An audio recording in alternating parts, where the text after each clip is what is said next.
Hello everyone. I'm Dr. Shilpa Saple, fertility consultant at Surya Fertility Clinics in Santa Cruz. Today we'll be talking about a very sensitive topic, that is the first trimester abortion.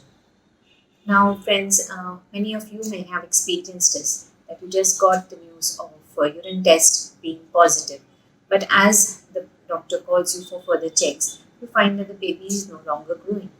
This can be very depressing and frustrating for both the couples as their aspirations and hopes are all scattered. Many a times, the exact cause as to why the pregnancy has not grown is not known, and this leads to increase in the frustration and how to take the next step for planning the next pregnancy is an issue. So, the most common causes of having a first trimester pregnancy loss is abnormalities in the fetus. Now, we must remember that the embryo is formed with the genetic components of half of the father and the other half of the mother.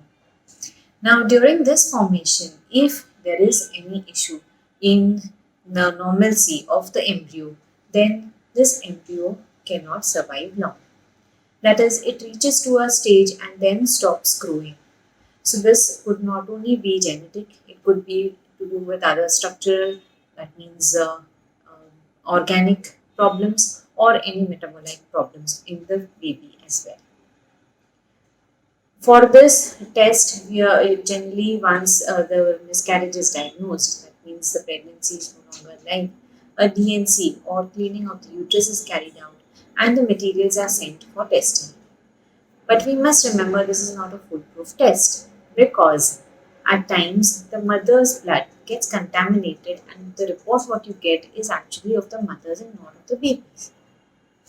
So, the limiting factor for doing such a kind of a test are fetus has died for or is not viable for a very long time, or secondly, if the fetus is too small to actually capture the genetic component.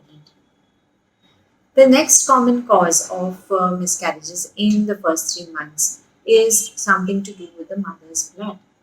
That means if there is diabetes, uncontrolled sugars, or thyroid issues, or any other metabolic problems in the mother, because of which sustenance of the pregnancy is an issue.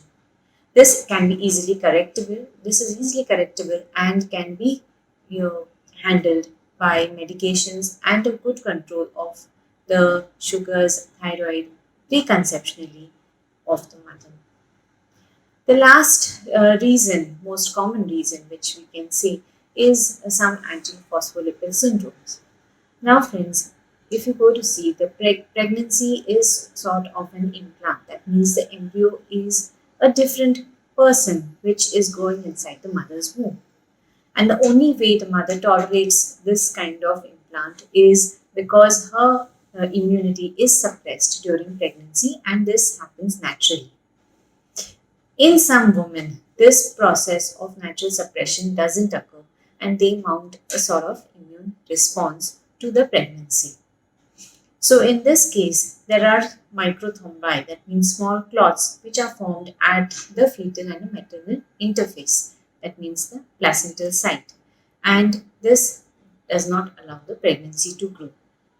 There are an array of tests to do and find out if the mother has this kind of a syndrome, but at least few can be done, and then in the further pregnancies, mother can be started with low dose aspirin in form of tablets, or there are certain injections which could make the blood thinner and increase the baby's blood flow from the mother to the baby.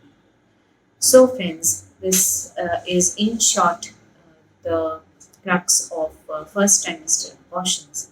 And if you have undergone such kind of miscarriage in the early pregnancy, don't worry, there is a way out.